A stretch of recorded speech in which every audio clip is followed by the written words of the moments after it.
this evening we have our beautiful, wonderful guest, and my best fan alive. And they were so kind to shut down the county for my birthday a few days ago, so thank you again for that. But tonight they're here to discuss the referendums that are going to be on the ballot in November. So I believe Jevin, Yes. our Whitfield County Chairman, is going to go first.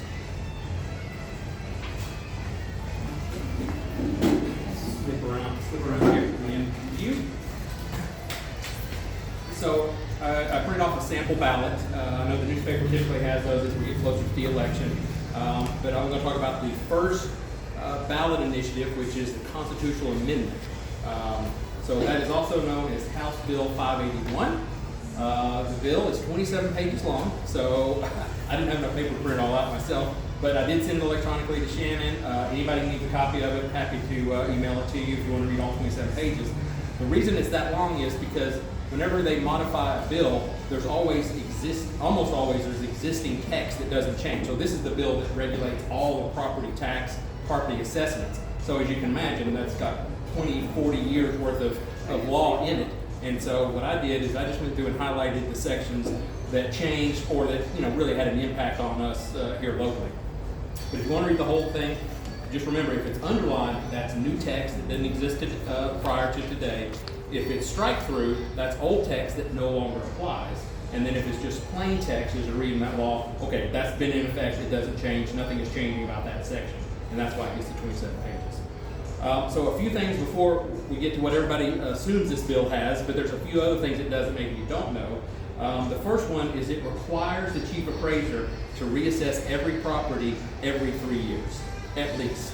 So that has been a best practice through the Department of Revenue for a while, and their auditors would always say, why haven't you done this? They send you a nasty letter, you need to do it in 3 years, but now it's state law, and so there's no flexibility there to say, we didn't get to it, we were shorthanded, it's gonna have to be done. So even if they raise it $1 or they leave it the same, they're gonna have to look at every property every 3 years. So that's the first thing.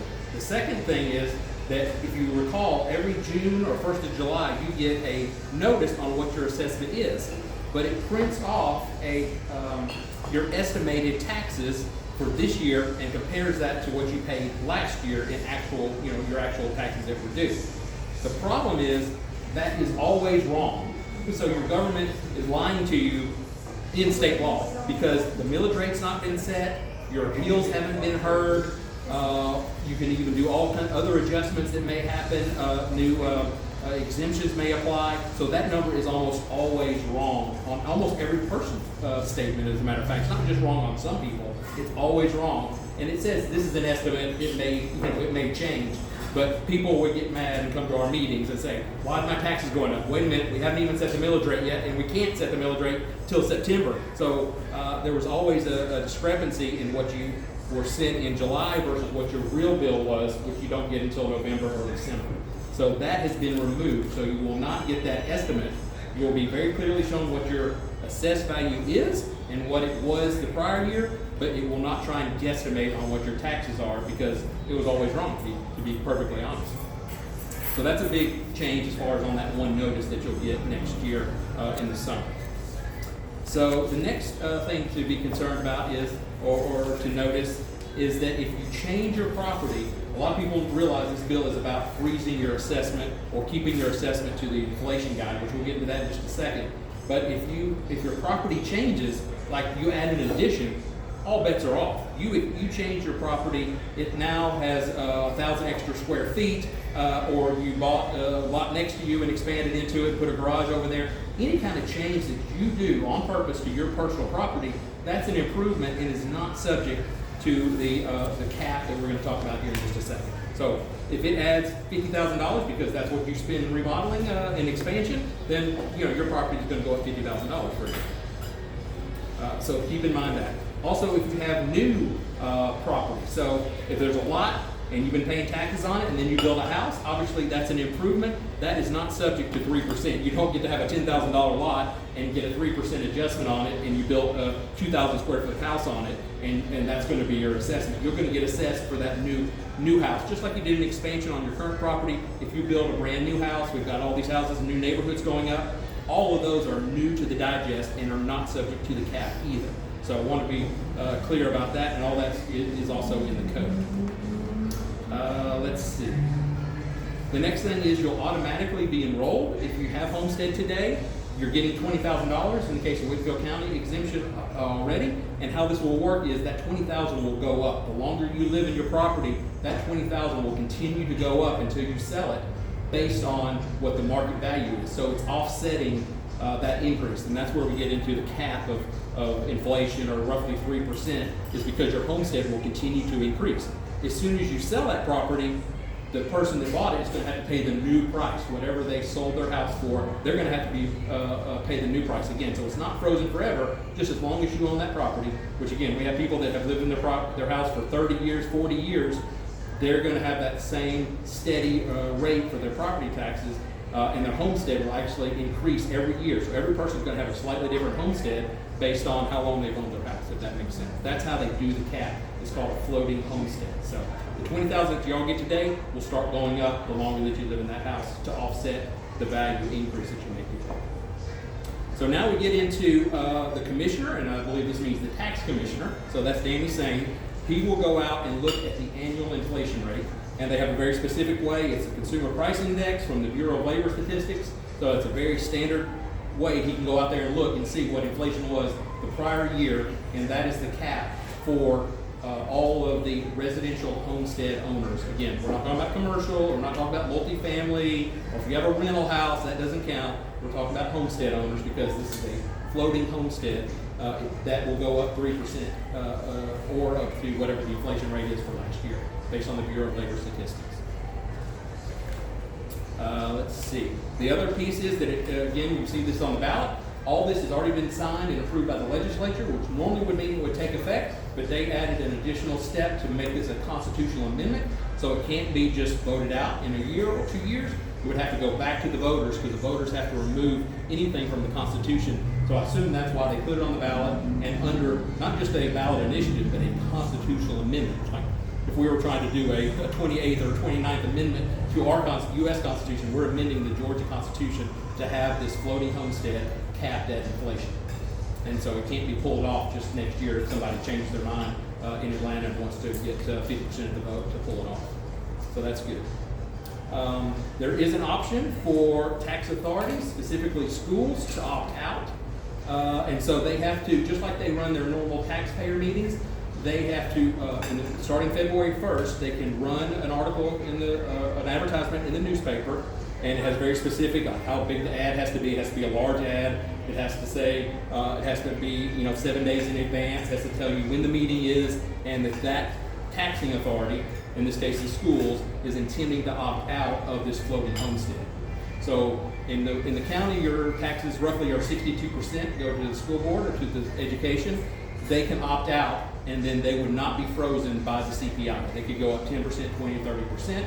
If they run that ad in February, and then they have a meeting, and then they vote to opt out by March 1st. They have to let the Secretary of the Department of Revenue know by March 1st that they want to opt out.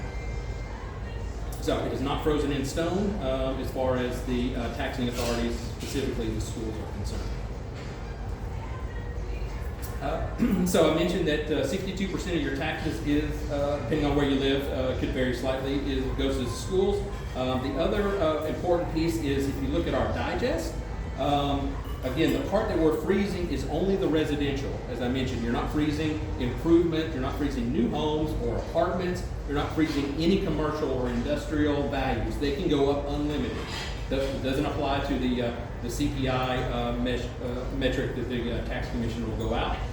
Though that part of the digest is approximately 60% of the entire digest. So the residential is roughly 40% before exemptions are applied. There are exemptions. Those don't change, so all your other exemptions like senior citizen exemptions, veterans exemptions, Freeport exemptions, there's all kinds of exemptions in our law. All those stay the same, so those get pulled out of the digest. But before those are applied, it's roughly 40% residential, 60% other things like commercial, industrial that are not part of the cap that we're talking about here tonight. So that's a nutshell. Is that confusing enough, or? That's how we like it. Yeah. Happy to answer any questions or let these guys talk as well. Let's get them to talk first, and then we'll ask some questions if we have any. Dealer's choice. So I'm Dr. Stephen Kraft. I'm the superintendent for Dalton Public Schools.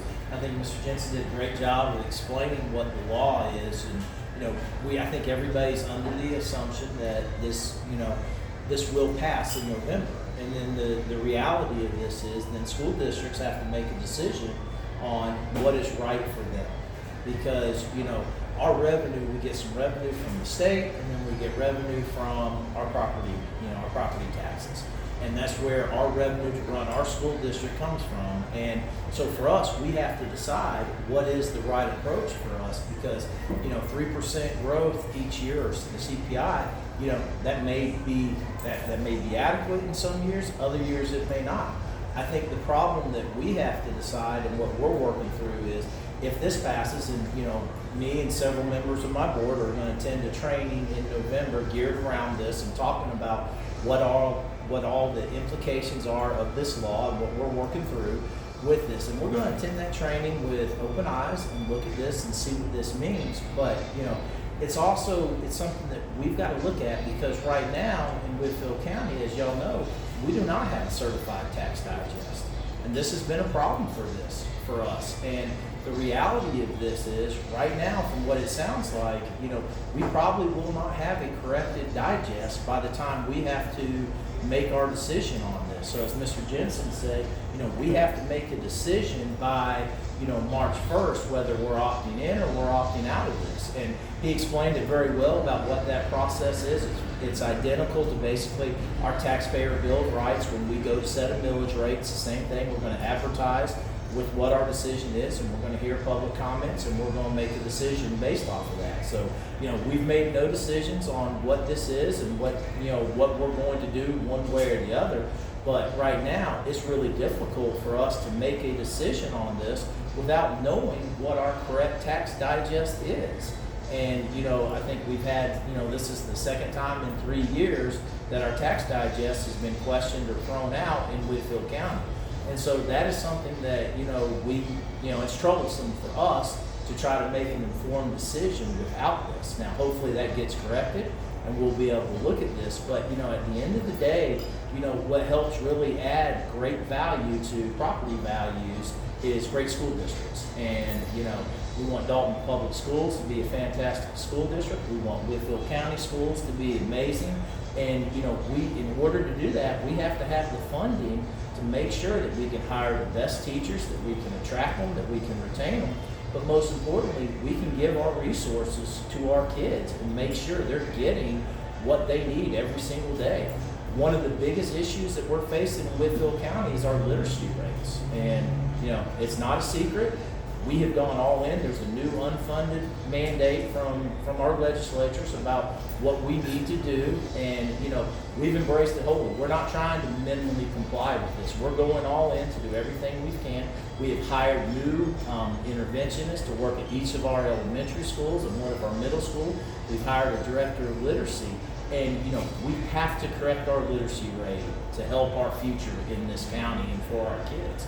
And we need to be able to have resources to do that. So we're going to have a big decision to make. It's a decision that, our school board will be making, but, we need the adequate information to make sure that we've got that. So we'll be studying this. We'll be looking at House Bill 581 and everything that goes with it. We'll attend as many trainings as we possibly can, and then we will advertise and, communicate what our decision is for them.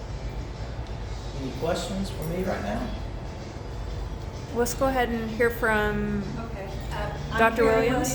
Yes, I'm Carrie Williams, the Deputy Superintendent for Whitfield County.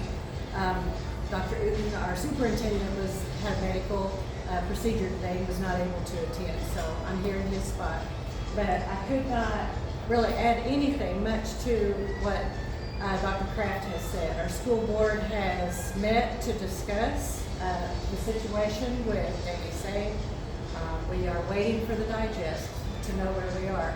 Our budget spending starts July 1st, so we're already beginning our 4th month of our current budget. And we're operating under what we estimated with the tax commissioners that we would have probably a 17 to 19% tax growth. So our budget, we went conservative when we did our budget at 17%. But so we know already that if we are not going to get the 2024 tax digest and we're rolling back, we already know that we're watching funds, looking at our fund balance, and trying to figure out what our next steps are going to be because, as Dr. Pratt said, our funding sources are very limited. We get some from the state based on the number of teachers and the services that they are providing, and then property tax. And the only other real revenue is a small amount, about 4% of our budget, which comes from federal programming, like title funds, federal program funds.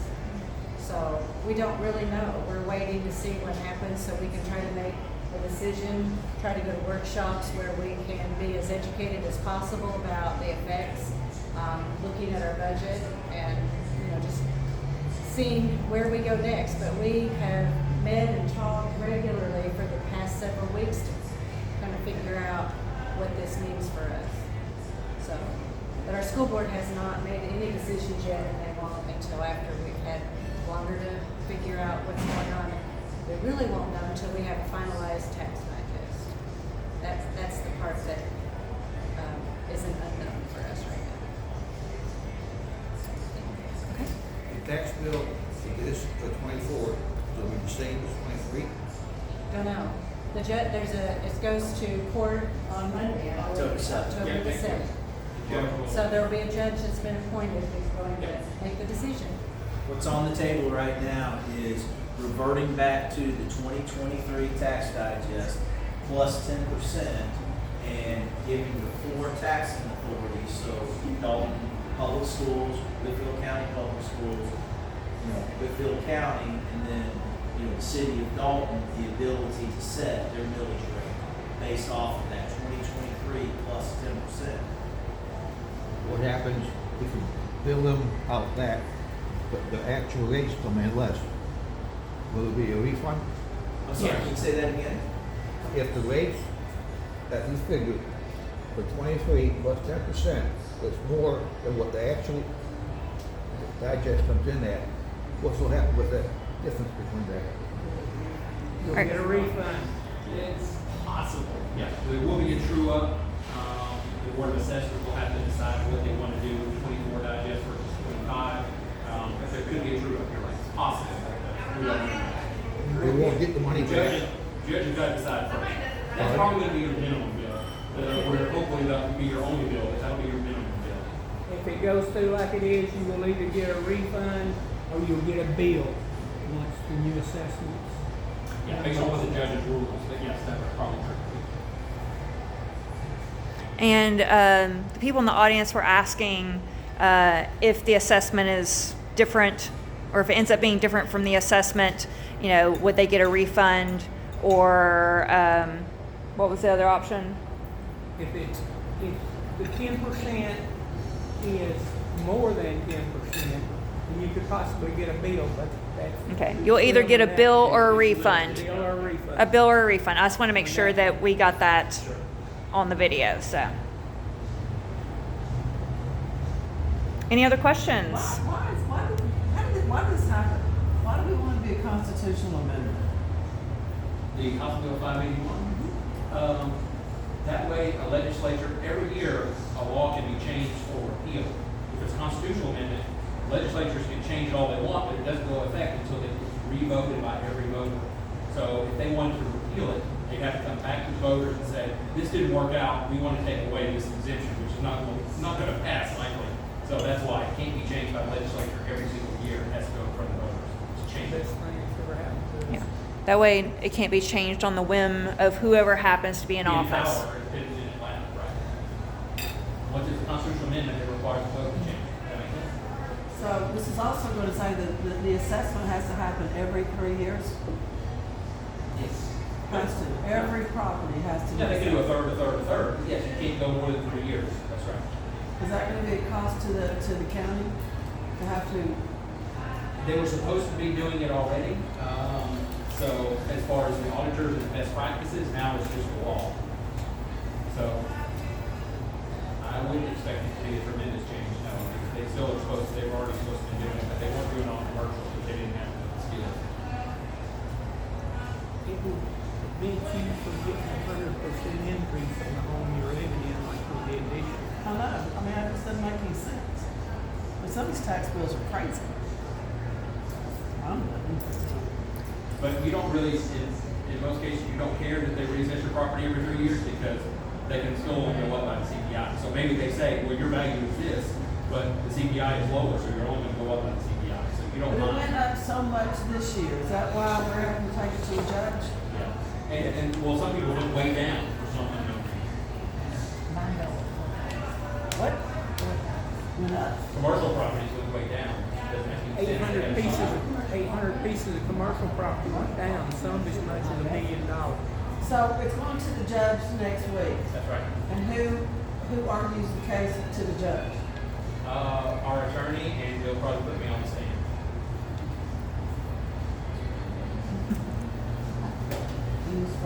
And Dave saying, yeah. And so where are y'all getting your money now? You are getting paid, you're getting money, right? So right now, the issue that we all have, and what we're experiencing, is we are using the limited fund balance that we have. So we are getting some money from the state, but we're getting zero property tax.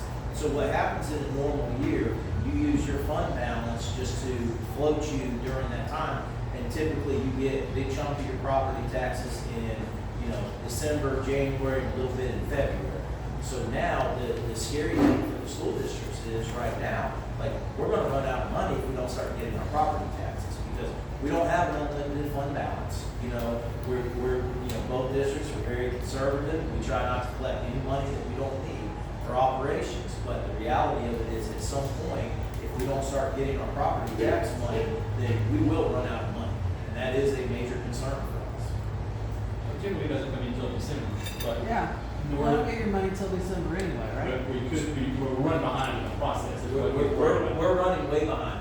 So, because normally this is wrapped up in September. And, now we're sitting here and, at this point, like, the reality of it is, if the judge rules in favor on the 7th, then, according to what Mr. Sang told us in the meeting last week, it's probably going to be 3 They weeks got to crunch a bunch of numbers. before we get the actual documents. Then for everybody that is set in the village rate, that is also a 3 to 4 week process in order to do that. So when you play it out over looking at a calendar, it puts us at the very end of November.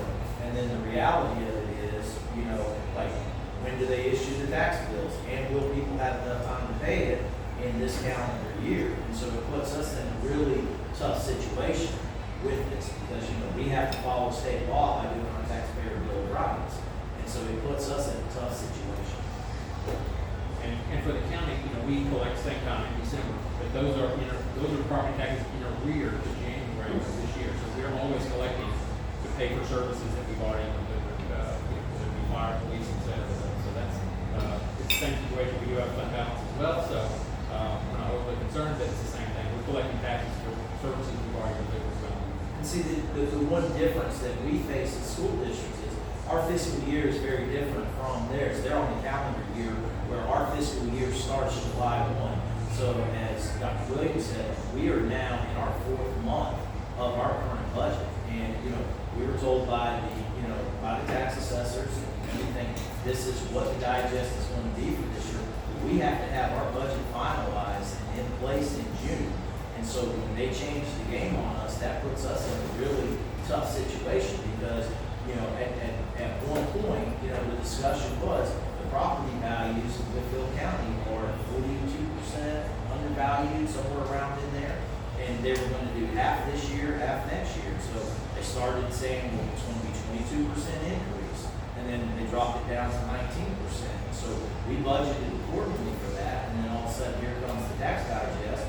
And, we're only seeing, the initial one that was put out there, we were only seeing about a 10% growth. And part of that was due to the commercial properties that were dropped, that shouldn't have been dropped. And it put everything in a tough situation. So then now the digest gets held up, and here we are. And, it's just a tough situation for everyone. How much money does the city of Dalton and Whitfield County Schools have in their fund balance? So we started. Could you repeat the question? Yeah, so he asked what was our fund balance going into this year. So we had right at 22 million in our fund balance, and we were committed to spending 4.6 million of that on our literacy initiative, Dalton Reads.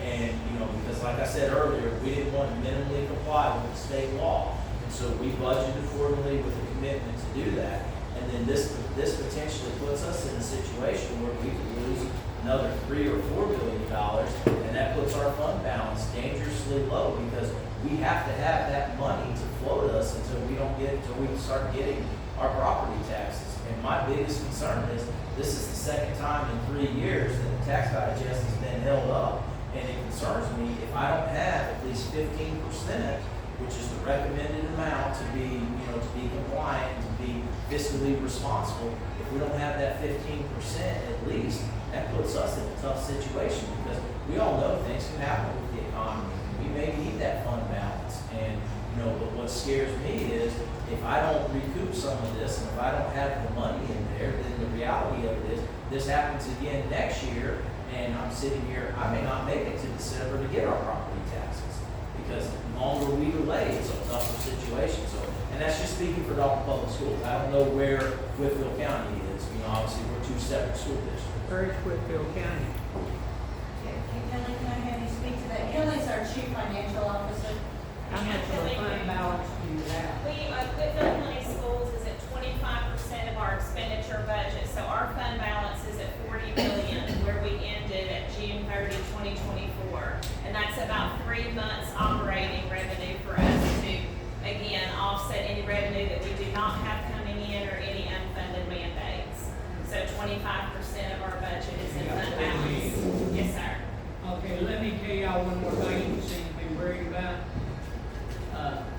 Taxes will go out in November, and people will pay their tax. Businessmen will pay their taxes before December, because if I don't pay my business tax before December, then I can't deduct it off of my 2024 taxes. So if you have anything, any bills go out later than November, and I can't pay it before December, then y'all don't have a courthouse for people, businessmen losing. One guy, when this came up 4 years ago or 5 years ago, and it was almost like one gentleman in Whitfield County was going to lose $37,000 if he pays tax first day of the year versus paying the last day of December. So listen, I completely understand. Like, listen, I wish we had a certified tax digest right now. This is not something that any of us would want, and it's completely out of our control. And so, unfortunately, this is one of the situations that we have inherited for this year. This was not by, Dalton Public Schools, Whitfield County Schools doing by any means. Like, unfortunately, we have to operate with the guidelines that are put there. But, the reality of it is my concern is the same as yours. It needs to be paid. I live in Whitfield County. I want to be able to pay my property taxes too. I fund it in my escrow account, just like so many other homeowners do.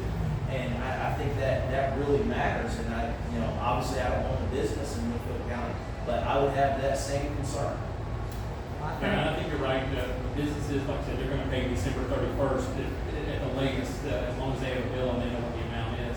And then the same thing, like you mentioned, mortgage escrow, those guys are going to pay as soon as they get notified of a bill, usually electronically. So I think a lot of those are going to pay really quickly, but then you've just got the rest of us that just pay as we get the bill. I think if the people of Whitfield County vote this in, we won't have to fight this dog no more. Yeah. I think if it passes, it'll put us on a stable situation in our schools and our county. We won't have to worry about it anymore. Any other questions from the audience?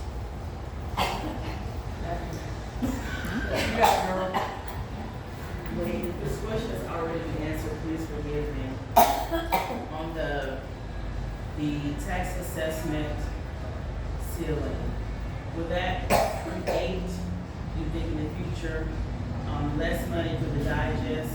And if we will have less money, what's the plan to make up that shortfall? You think there's going to be a shortfall for either schools or county? That question asked us that. You hadn't been asked. Oh, okay. So are you asking with the current tax digest shortfall? No. No, Just future shortfalls, if HR 1022 and by extension HB 581 are passed, these constitutional amendments are passed, do you anticipate any future budget funding shortfalls, schools or county commission? And if so, how do you plan to make up for that? So for Dalton Public Schools, like, I can't sit here and give you that answer because we don't even have the 2024 tax digest that has been certified. And so I don't know what the corrected tax digest is going to be moving forward. And so like, I do not feel like I have the information to be able to answer that. But one thing that I can tell you is what I believe with our authority with taxing is I don't want to collect one penny more than what I need to operate my school district. And, you know, that is something that I've always believed in, and it's something that I will continue to do that. Like, if I have the ability to make sure that this is what we need, and this is what we have, then I'm good with that. But the reality of it is, like, I have no way to answer that question because I can't even tell you what our current tax digest is going to be, and I'm not going to be able to tell you that for quite a while. And then the other side of that is, I can't tell you what the corrected tax digest is going to be because, you know, like I said earlier, you know, it's somewhere around right now, the property values in Whitfield County have been, you know, they're about 42% undervalued right now from where we should have been. Had they grown naturally, then that would put us in a different situation. My biggest concern with House Bill 581 right now is if we are not collecting our fair share, so something that y'all need to understand is we get money from the property taxes, and then what also happens, we get money from the state. If we do not collect our local fair share, then we lose money on the back end, and it's a two-year lag for that. So like I can use specifically for us, we lost, you know, somewhere around $980,000, close to $1 million, because Whitfield County was not collecting their local fair share. And so when that goes into the QE, which is Quality Basic Education Act, when that goes in thing, then we lose funding on the back end. So I'm always very concerned with that because we're losing money on the front end if we're not assessed properly, and then I'm losing money on the back end as well. And that's a really tough situation to put school districts in. But if you wouldn't raise our taxes,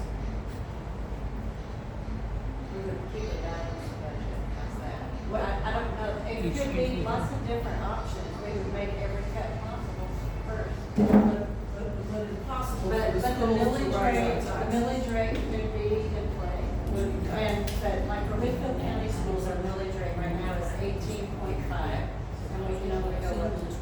Yeah. So we're very limited, and what we would even do with the millage rate, that would be a last resort. What about the city? So we're currently at 8 mills, which is about an equivalent of 20 mills because we're assessed at 40% value. And so, you know, now we do not have a cap, but what I can tell you is like I said earlier, I don't want to collect one penny more than what I need to. I want to be able to operate our school district. I want to be able to take care of our students. I want to be able to take care of our staff, and I want to take care of our facilities. And so I don't want to do more than what I ever have to do at all.